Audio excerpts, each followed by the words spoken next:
아버지를 보이라고 말할 때에 뭐라느냐? 내가 너희와 함께 오래 있는데 어찌 아버지를 보느냐? 나를 본 자는 누굴 본 자? 나를 본 자는 아버지를 보았다고 했어요. 그러면 지금 말했어요. 성령이 역사한 이후부터 성도를 통해서 누가 역사하고? 그리스도가 역사하고. 할렐루야. 그리스도의 성령으로 역사하시고 성령을 통해서 성도를 통해서 성도를 통해서 누구를 볼 수 있다? 하나님을 볼 수 있다 그 말이에요. 자, 내가 말씀을 보니까 말했어요. 그날에는 내가 아버지 안에 너희가 내 안에 그랬어요. 보세요. 아까는 그리스도를 통해서 하나님을 볼 수 있는데 지금은 내가라고 예수 그리스도 통해서 내가 아버지 안에 너희가 누구 안에? 성도가 예수 안에 그랬어요. 그러면 성도를 통해서 누구를 알아요? 그리스도를 알았다는 얘기죠.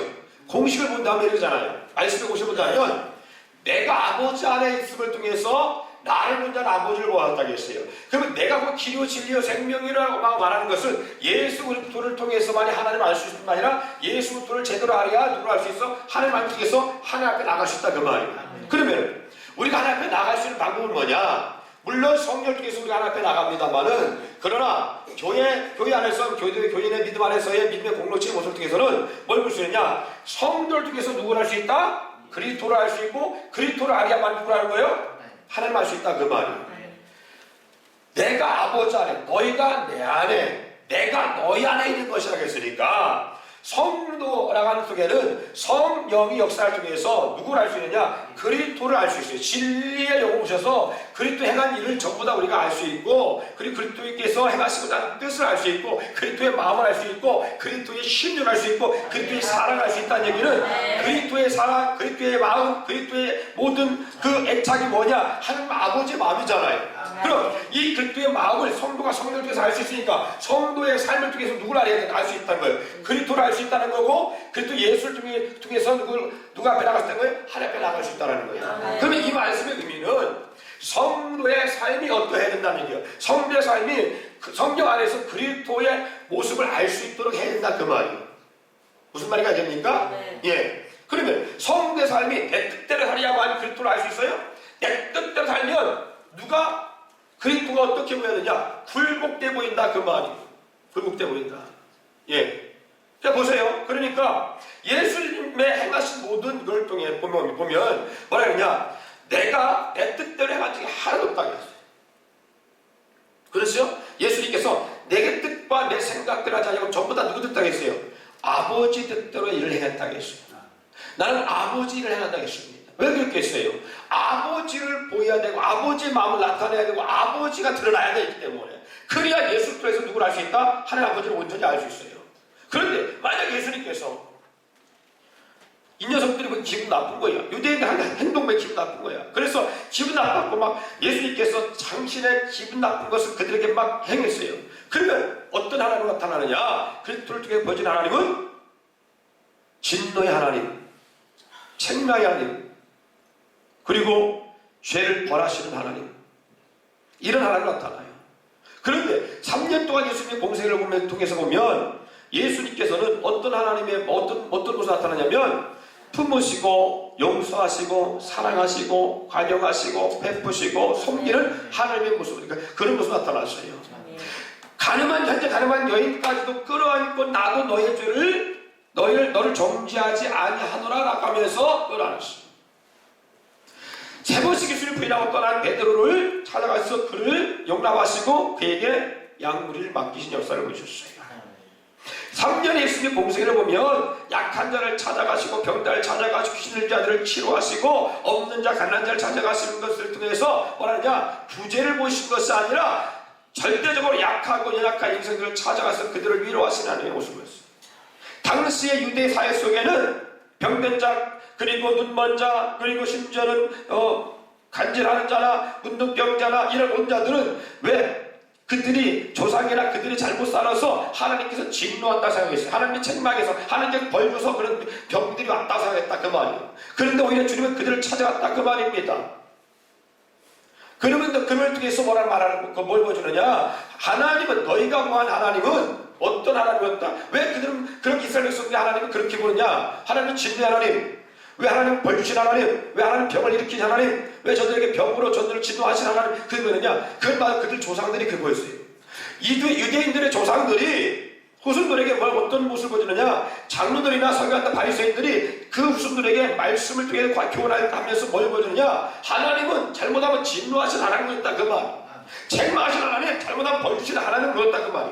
그러니까 그 유대인들 사고 속에는 하나님 어떤 분이냐? 하나님은 진노하신 하나님이라고 보게 된 것이다 그 말이. 그런데 이 땅에 육신의 몸을 입으신 하나님께서 뭘 보여주느냐? 그것이 아니라 하나님 어떤 하나님? 사랑의 하나님으로 나타나고 있다. 관용하시고 모든 죄를 허물과 죄를 용서하시고 대신 그 모든 죄를 용서하시되 그냥 법 없이 용서하신 게 아니라 법을 두고 용서하시는데 당신이 모든 죄를 그들의 모든 허물과 죄 우리의 모든 허물과 죄를 다 담당하시고 작정하시고 용서하신 거잖아요. 대수역사를 이루시기라고 용서하신 거잖아요. 따라합시다. 사랑에는 희생과 대가가 지불된다. 예, 상대를 사랑하기까지는요 대가가 지불됩니다. 그렇기 때문에 보세요. 부부가 마찬가지잖아요. 부부간에도 부모와 자녀가 마찬가지입니다. 사랑에는 분명한 것은 사랑은 입으로 하는 것이 아니라 분명한 희생과 대가가 지불되는 거예요. 예수님께서 하나님께서 육신의 몸으로 오신 예수를 말미암아 우리를 사랑하시기 위해서 당신이 희생하시고 대가를 지불한 것이 뭐냐면 십자가 사랑이다 그 말이에요. 우리의 모든 험한 죄를 덮어주기 위해서. 그럼 마찬가지입니다. 가정의 사랑도 마찬가지. 사랑은 요구가 아니라 바로 희생이 대가가 지불되는 거예요. 반드시. 그래서 부모가 엄마 아빠가 하는 일에 대해서 뭔가 부족하면 그것을 채우기 위해서 자녀가 해야 돼요. 또 자녀가 안 하면 자녀를 사랑하는 부모 마음속에 예를 들어서 우리 좀 괜찮아요. 아침에 잘 들으면 일어나서 학교가 바쁩니다. 딱 일어나고 막 씻고 막 학교가 일어나 제발 일어나 빨리 학교가 늦는다. 그러면은 자기만 쏙 빨리 나고 막 밤새 벗어놓고 제껴놓고 펴놓고 막 그냥 던져놓은 이불이고 옷이고 책이고 뭐고 막 그냥 너저분하게 해놓고 그냥 나가요. 뭐라 하겠어요? 부모가 자식을 사랑하는 마음이 희생되니까 뭐예요? 부모는 그것을 다 뭐 하는 거예요? 자녀를 보내놓고 그걸 다 치워야 되는 거예요. 희생이 따르는 거예요.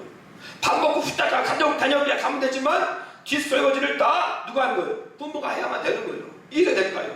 아버지가 자녀를 나가신 대가는 뭐예요? 아침부터 나가서 직전 대바람부터 나가서 일해야 되고 사회 나가서 동료들이나 그리고 선배들로부터 상사로부터 욕 먹어가면서 그리고 바쁜 하루 가운데에 일정의 시간들을 보내는 가운데에 때로는 눈치 보면서 때로는 책망 들어가면서 때로는 그 자리를 빼앗기지 않으려고 하는 노력 구전부터 하면서 돈을 벌어오는 물질로 자녀를 키우고 먹이고 입히는 역사를 감당하는 것이 바로 희생의 대가가 있다 그 말이에요. 그럼 자녀가 사랑받는 이유 때문에 부모가 희생의 대가를 치고 있다면 자녀도 부모를 위한 희생의 대가가 있어야 된다 그 말이지. 내가 부모를 사랑한다면 입으로서만 사랑하면 안 되는 것이 아니라 사랑하면 안 되는 것이고 오직 그 안에 뭐가 있어요? 행함을 통한 뭐가 있어야 된다 그 말이에요. 그것이 바로 사랑이라는 조건 속에 나타나는 대가예요. 자, 그렇다면 보세요. 예수님께서 이 땅에서 우리를 사랑하시는 그 사랑을 통해서 하나님의 사랑을 보여주고 있듯이 너희가 내 안에 내가 아버지 안에 라고 말씀하는 성도를 통해서 누굴 볼 수 있다? 그리스도를 볼 수 있고 그를 통해서 하나님을 볼 수 있어야 되는데 내가 내 뜻대로 하면 내가 행하는 행동과 언어를 통해서 누가 보여야 되는데 예수가 보여야 되는데 예수님 보여줘야 되고 하나님 보여줘야 되는데 보여요 안 보여요? 안 보이지요. 보이기는 보이는데 어떤 하나님 보이죠? 어떤 하나님 보이겠어요? 독선적인 하나님 보여요. 욕심 많은 하나님 보여요. 보세요. 택시 타면 기사 운전하시는 분이 좀 이렇게 시간을 탁탁 맞춰가지고 좀 빠른 코스로 그리고 적은 그 게이지 요금이 나올 수 있도록 딱 가지고 얼마 쳤겠어요. 어떤 기사분은 얇게 돌아갑니다. 그리고 신호등을 충분히 할 수 있는데도 굳이 신호등에 멈춰 설 수 있는 그 그릇으로 딱 가서 서요. 매다기가 꺾여서 올라가는 모습이 보여요. 그러고 화딱지가 납니다. 뒤에서부터 계산되니까. 그래서 100원이 더 나와요. 2번이 더 나와요. 그러면 기가 막히게 이게 매달 꺾일 때가 있죠. 막 그 앞에 놓고요. 조금 딱 들어가고서요. 거기서 조금 더 지나가면서 돈이 딱 올라가게 만들기도 하고요. 기가 막히게 알아요. 그러면 괘씸해갖고 돈을 돌리고 싶을 때가 있을 때가 있어요. 그런다 해서 이 배워 갖고 싸우면, 내가 차 타고 오면서 전화통화할 때 집사님, 목사님 통화는 안 했어요. 몰라죠. 통화까지 했어요. 그러나서 배 갖고 싸우면, 나를 통해 주가 누가 보여야 되는데, 예수님 보여야 되는데, 나를 통해 보이는 예수님 어떤 모습이야? 세상 사람들은 나를 통해 믿는 성도들 통해 누가 보이냐? 예수가 보여야 되는데 어떤 예수를 보이냐? 더 기분 나쁜 예수를 보여요. 내가 좀 100원 좀 더 벌었다는데, 내가 좀 100원 좀 더 올렸다고 이렇게 할 수 있나? 예수 믿는 것들은 전부 다 욕심쟁이고 양보심도 없고, 물론 본인이 뭔가 배려하지 못한 마음은 생각지 않습니다. 아이고 100원 나왔는데 100원 그냥 가면 주세요 이렇게 말하면 비참하네 서로 좋은데, 그런 배려가 없으면서 불구하고 나는 돈 벌기 위해서 다른데 너는 믿는 사람 왜 그러냐 이렇게 받아들인다 그 말. 그러므로 말미암아 성도께서 이런 문제 갖고 다툴 때에 뭐냐, 양보 없고 타협 없고 너그러움이 없는 고집쟁이 예수, 나는 그런 예수 안 믿어 라고. 아내가 믿음 잘하는데 믿음 없는 약한 남편과 다투는데 벽에 맨날 바가지는 거예요. 그러면 어떤 예수냐? 예수님은 매일 바가짓고 정죄하는 분이 아니야.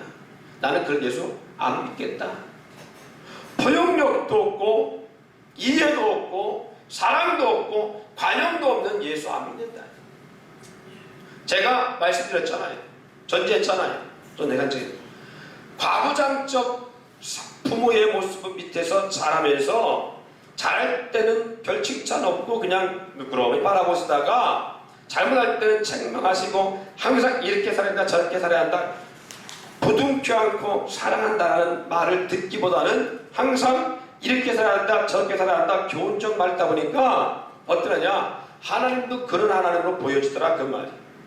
제게 보인 하나님은 잘하면 가만히 계시다가 천상 계시다가 못할 때만 와서 책망하시고 내 다리를 부러뜨려놓고 내 눈에 눈병 나게 하고 내가 잘못하면 배 아프게 만들고, 그런 하나님을 보여지게 만들어서 하나님 앞에 나올 때마다 두려워서 날마다 잘못했습니다 용서해 주시옵소서만은 반복하는 그런 늘 죄인된 삶 속에 살다 보니까 하나님의 은혜와 사랑의 하나님이 아니라 늘 두려움과 심판의 하나님을 보여줬다 그랬어요.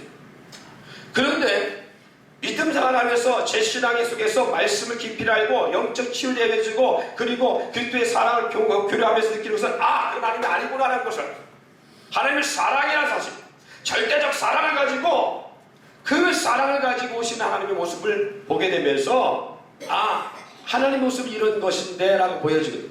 그래서 제 자녀를 키울 때에 그런 사랑의 하나님의 모습을 보일 수 있도록 부모인 제가 우리 자녀들에게 그런 사랑의 모습으로 보여주려고 애썼어요.